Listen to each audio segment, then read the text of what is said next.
Times ನ್ಯೂಸ್ಗೆ ಸ್ವಾಗತ. ನಾನು ನಿಮ್ಮ ವೀರೇಶ್ ವೀರಪ್ಪ. ಯಳಂದೂರಿನಲ್ಲಿ ನಕಲಿ ವಂಶವೃಕ್ಷ ನೀಡಿ ಗ್ರಾಮ ಸಹಾಯಕ ಹುದ್ದೆ ದಕ್ಕಿಸಿಕೊಂಡಂತಹ ಆರೋಪ ಕೇಳಿಬಂದಿದೆ. ಬನ್ನಿ ಆ ಸ್ಟೋರಿಯನ್ನು ನೋಡ್ಕೊಂಡ್ ಬರೋಣ. ಯಳಂದೂರು ತಾಲೂಕಿನ ಬಿಳಿಗಿರಿ ರಂಗನ ಬೆಟ್ಟದಲ್ಲಿ ಕಂದಾಯ ಇಲಾಖೆಯ ಗ್ರಾಮ ಸಹಾಯಕ ಹುದ್ದೆಗೆ ವ್ಯಕ್ತಿಯೊಬ್ಬರು ನಕಲಿ ವಂಶವೃಕ್ಷ ಬಳಸಿ ಕೆಲಸ ಗಿಟ್ಟಿಸಿಕೊಂಡಿದ್ದು, ಅನುಕಂಪದ ಆಧಾರದ ಮೇಲೆ ಲಭಿಸಬೇಕಾಗಿದ್ದಂತಹ ಹುದ್ದೆ ಕೈತಪ್ಪಿ ನಿಜವಾದ ಹಕ್ಕುದಾರ ಬೀದಿಗೆ ಬಂದಿರುವಂತಹ ಘಟನೆ ಬೆಳಕಿಗೆ ಬಂದಿದೆ. ಬಿಆರ್ ಹಿಲ್ಸ್ ಏನಿದೆಯಲ್ಲ, ಅಲ್ಲಿಯ ನಿವಾಸಿ ಚಂದ್ರು ಎಂಬುವವರೇ ಹುದ್ದೆ ವಂಚಿತ ವ್ಯಕ್ತಿಯಾಗಿದ್ದಾರೆ.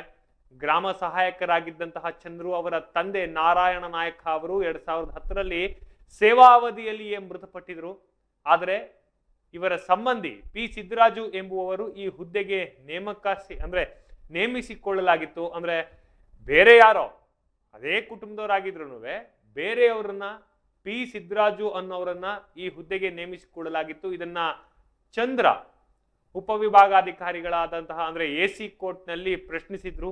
ಸಿದ್ದರಾಜು ನೀಡಿದಂತಹ ವಂಶವೃಕ್ಷ ಅಧಿಕೃತವಲ್ಲದ ಕಾರಣ ಕೋರ್ಟ್ ನಿರ್ದೇಶನದಂತೆ ಅಂದ್ರೆ ವಿಸಿ ಕೋರ್ಟ್, ತಹಶೀಲ್ದಾರ್ ಕೋರ್ಟ್ ಏನಿದೆಯಲ್ಲ ಆ ಕೋರ್ಟ್ ನಿಂದ ಉಪವಿಭಾಗಾಧಿಕಾರಿ ಕೋರ್ಟ್ ನಿಂದ ನಿರ್ದೇಶನದಂತೆ ಅವರನ್ನ ಹುದ್ದೆಯಿಂದ ರದ್ದುಗೊಳಿಸಿ ಮರು ನೇಮಕಾತಿಗೆ ಆದೇಶಿಸಲಾಗಿತ್ತು. ಆದರೆ ಮತ್ತೊಮ್ಮೆ ಸಿದ್ದರಾಜು ಅವರನ್ನೇ ನೇಮಕ ಮಾಡಲಾಗಿದ್ದು, ತಮಗೆ ನ್ಯಾಯ ಒದಗಿಸುವಂತೆ ಚಂದ್ರ ಕಳೆದ ಬುಧವಾರ ತಹಶೀಲ್ದಾರ್ ಮಗೆ ಮನವಿಯನ್ನ ಸಲ್ಲಿಸಿದ್ರು.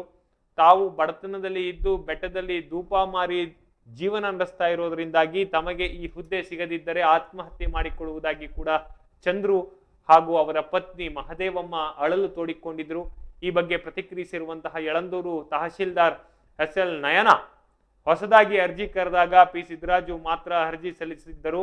ಹೀಗಾಗಿ ನಿಯಮಾನುಸಾರ ಅವರನ್ನೇ ಆಯ್ಕೆ ಮಾಡಲಾಗಿದೆ ಅಂತ ಕೂಡ ಸ್ಪಷ್ಟಪಡಿಸಿದ್ದಾರೆ.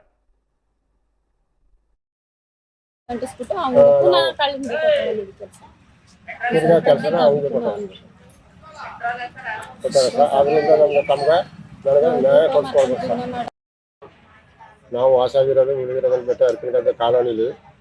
ಹಾಗಾಗಿ ನಾನು ನಮ್ಮ ತಂದೆ ಗ್ರಾಮ ಸೇವಕ ಕೆಲಸ ಮಾಡ್ತಿದ್ದಾರೆ.